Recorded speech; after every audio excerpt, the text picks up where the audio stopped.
क्या आप जानते हैं, एक चूहा आपके खेत में सिर्फ फसल ही खराब नहीं करता, बल्कि आपके मुनाफे, आपके मेहनत और आपके परिवार के भविष्य को कुतर रहा होता है। यह सुनना थोड़ा कड़वा लगता है, लेकिन सच्चाई यही है। हम किसान भाई अक्सर बाजार से महंगा जहर लाते हैं, पिंजरा लगाते हैं और ना जाने कितनी तमाम तरह की कोशिशें करते हैं, लेकिन नतीजा कुछ नहीं निकलता, एक भी चूहा नहीं मरता। क्योंकि ये जो चूहे होते हैं ये बहुत ही होशियार होते हैं। एक चूहा अगर गलती से मर भी जाता है तो बाकी सारे चूहे उस रास्ते पर आना ही छोड़ देते हैं, और एक चूहा जब मरता है तो लगभग उसके पीछे 10 परिवार छोड़ के जाता है।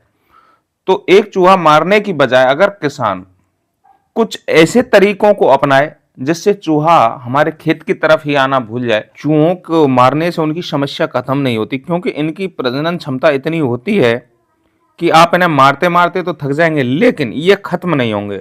आज हम इस वीडियो के जरिए पुराने जमाने में या पहले जिन तरीकों से चूहों को कंट्रोल किया जाता था और एक महामिश्रण तैयार किया जाता था जो 3 अलग अलग चीजों को मिलकर बनता है, अगर इसमें एक भी चीज कम रह गई तो यह मिश्रण अच्छी तरह से चूहों को कंट्रोल नहीं कर पाएगा। आज इस वीडियो के माध्यम से हम हमारे किसान भाइयों को चूहों को कंट्रोल करने का या खेत से भगाने का यह जो महामिश्रण है, इसके बारे में संपूर्ण जानकारी देंगे। जिन किसान भाइयों ने हमारे YouTube चैनल कान्हा फार्मिंग को सब्सक्राइब नहीं किया है वो चैनल को सब्सक्राइब कर लें। अगर आप सच में चूहों को हमेशा के लिए मरते दम तक खदेड़ना चाहते हैं तो इस वीडियो को अंत तक देखें और वीडियो को स्किप ना करें। यह 10 मिनट की जो वीडियो है यह आपकी सारी जिंदगी भर की कमाई बचा सकती है। नमस्कार दोस्तों, स्वागत है आपका हमारे YouTube चैनल कान्हा फार्मिंग में। इसमें हवा हवाई बातें नहीं करते, रिसर्च पर आधारित बातें की जाती हैं। आज का विषय बहुत ही संवेदनशील है। जैसे किसी देश में परमाणु बम का जितना खतरा रहता है, ऐसे ही किसान को इन चूहों का खतरा बना रहता है। ये मान लो कि किसान के लिए एक परमाणु बम से कम नहीं है। यह बिना धमाके के जो किसान मेहनत करते हैं उसको चट कर जाते हैं और बड़ा घाटे का सौदा साबित होती है यह खेती। आपकी पिछली फसल में चूहों ने कितना नुकसान किया है हमें कमेंट सेक्शन में भेजकर बताएं। और वर्तमान में आपके यहाँ ऐसे कौन से जंगली जानवर या पशु हैं जो आपको परेशान करते हैं या बहुत ज़्यादा आपके क्षेत्र में हैं, तो हमें कमेंट सेक्शन में भेजकर बताएं, जिससे अगला वीडियो हम उन जानवरों के कंट्रोल संबंधी बनाकर आप लोगों तक समय तक पहुंचा सकें।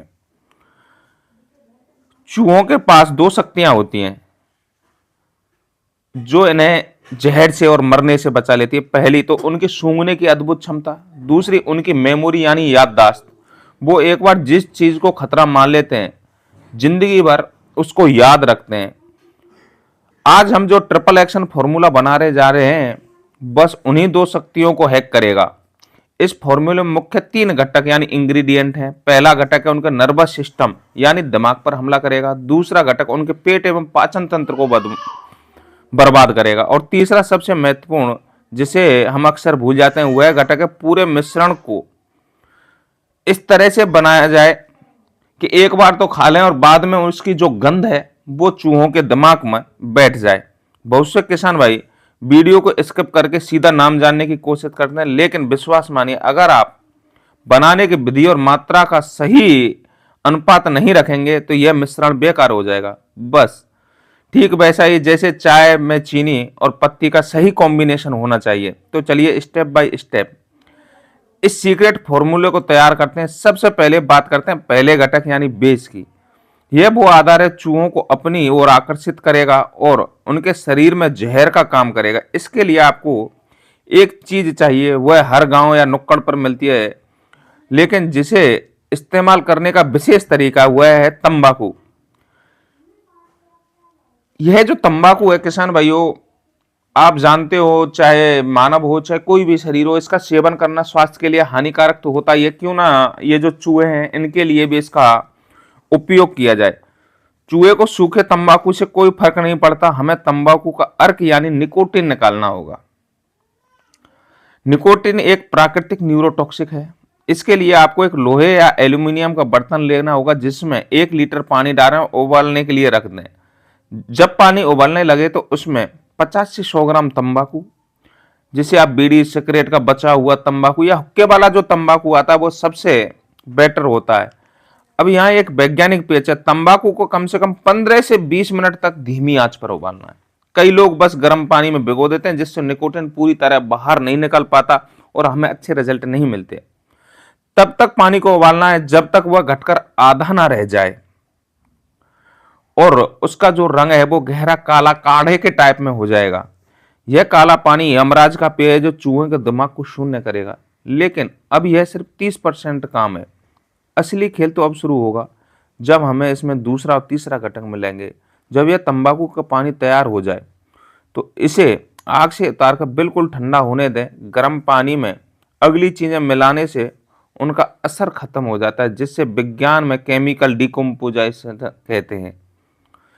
जब पानी ठंडा हो जाए तो उसे कपड़े से छान लेना चाहिए। अब बारी आती है दूसरे घटक की जो चूहे के मुंह और पेट के लिए एक जाल का काम करेगा। यह घटक है फिटकरी यानी एलम। लेकिन फिटकरी का एक टुकड़ा नहीं डालना है, आपको फिटकरी को तवे पर भूनना है। जी हाँ, यह एक सीक्रेट टिप है। फिटकरी को तवे पर जरूर भूनना है। यह बहुत कम लोग जानते हैं। जब तवे पर फिटकरी को गर्म करते हैं तो वो फूल जाती है और वो एक पाउडर टाइप में महीन असरदार पाउडर तैयार हो जाता है। कच्ची फिटकरी के मुकाबले भुनी फिटकरी का असर चूहे के श्लेष्मा झिल्ली यानी म्यूकस मेम्ब्रेन पर 100 गुना ज्यादा रिजल्ट देती है। जब उसके मुंह के पास जाते हैं तो कसैलापन पैदा करती है और चूहा पागल हो जाता है। आपको करीब 50 ग्राम भुनी हुई फिटकरी का पाउडर और उस ठंडे तंबाकू के पानी में मिलाना है। इसे तब तक घोलें जब तक पूरी तरह से मिल ना जाए। अब हमारे पास 2 चीजें मिल चुकी हैं, तंबाकू और फिटकरी, लेकिन यह मिश्रण अधूरा है। अगर आप ऐसे ही खेत में डाल दिया तो चूहा इसे सूंघ कर छोड़ देगा, क्योंकि उसे तंबाकू की गंध की खुशबू आ जाएगी और चूहा उसको नहीं खाएगा। अब तीसरा और सबसे गुप्त जो घटक है वो चूहे को इस गंध का एहसास नहीं होने देगा। तीसरा जो घटक है वो है कपूर और देसी घी।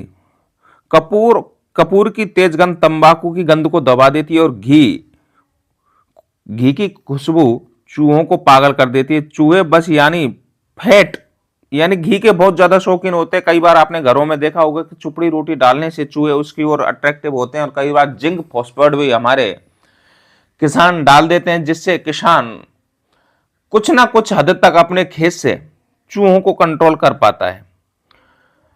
जब यह मिलकर तैयार हो जाए तो यह जो हमने कपूर डाला है इसकी छोटी छोटी टिक्कियां पीसकर पाउडर बना लेनी और एक चम्मच में घी लेकर कपूर और तंबाकू वाले पानी में मिला देना है। मिलाने के पश्चात हमारे किसान भाइयों को अब किस तरह से इस घोल को खेत में अप्लाई करना है। अब हमारा जो यह घोल है ये पूरी तरह से तैयार है। अब हमारे किसान भाइयों को लगभग 1 से 2 केजी बेसन या फिर गेहूं का आटा लेना है और इस आटे या ये बेसन को उस पानी से, तंबाकू का जो पानी जो हमने मिश्रण तैयार किया था उससे गूंदना है। आपको इस जहरीले काले पानी या तंबाकू जो हमने मिलाया हुआ है, जो तैयार किया है, उसको आटे को गूंद करो, थोड़ा सख्त गूंदना है। ऐसा ना हो कि ज्यादा ढिल्ला जब हम गूंद देते हैं तो बाद में सर्दियों के मौसम में ओस ज्यादा पड़ती है तो वो ढीला होकर जमीन में मिल जाता है। थोड़ा टाइट होना अति आवश्यक है। इस प्रक्रिया में कपूर और घी की वजह से आटे में एक अजीब मादक खुशबू आएगी जो चूहों को दूर से ही खींचेगी। तंबाकू फिटकरी अपना काम करने के लिए अंदर छिपे रहते हैं। अब इस गुदे हुए आटे की छोटी छोटी गोलियां बना लेनी है। एक बात का विशेष ध्यान रखें, इन गोलियों को बनाते समय अपने हाथों या दस्तानों पर पॉलीथीन जरूर लगा लें। अगर आपके हाथ कि गंध गोलियों पर लग गई तो चूहा उसको नहीं खाएगा। बहुत ही चालाक होते हैं वे, इंसानी महक के खतरे को समझते हैं। आप सोच रहे होंगे कि बस गोलियां बन गई काम हो गई। जी नहीं, वीडियो अभी खत्म नहीं हुआ है। इन गोलियों को कहां कहां रखना है यह दवा बनाने से भी ज्यादा महत्वपूर्ण होता है। अगर आपने इसे गलत समय पर रखा तो सारी मेहनत बेकार जाएगी। चूहों की बायोलॉजिकल यानी घड़ी रात रात के समय सक्रिय होते हैं। आप यह गोलियां ठीक सूरज ढलने के समय लगभग शाम के 7 बजे खेत में रखनी है। लेकिन इन्हें ये ना है कि खेत के अंदर डालें। जहां आपको बिल दिखाई देते हैं बिल के चारों तरफ डाल दें। बिल के चारों तरफ डालने से होगा क्या, जैसे ही चूहा अपने बिल से बाहर आएगा तो आते ही उसको एक अच्छी और भीनी गंध महसूस होगी और वो उन गोलियों की तरफ आकर्षित होगा, उन गोलियों को खाएगा। गोलियों को खाने के पश्चात उसका नर्वस सिस्टम एवं पेट जो है वो पूर्ण रूप से खराब हो जाएगा और चूहा आखिरकार मरने को मजबूर हो जाता है। इसी के साथ साथ हमारे बहुत सारे किसान जो हमने देखा है, इस समय जब गाजर चल रही होती है, जिन गाजरों में ऊपर की तरफ फूल आ जाता है तो वो नीचे से खराब हो जाती हैं और उनमें रेशे एवं तांतु बन जाते हैं। तो किसान भाइयों, उन गाजरों को किसान चूहे के बिल के आसपास अगर डाल देता है तो चूहा उनको कुतर के खाता है, तो कुछ ना कुछ रेशे उनके दांतों में फंस जाते हैं और वो निकालने में सक्षम नहीं होते। तो इससे भी हमारी जो फसल है उसको चूहों से बचाया जा सकता है। वीडियो में अंत तक बने रहने के लिए हमारे किसान भाइयों को धन्यवाद।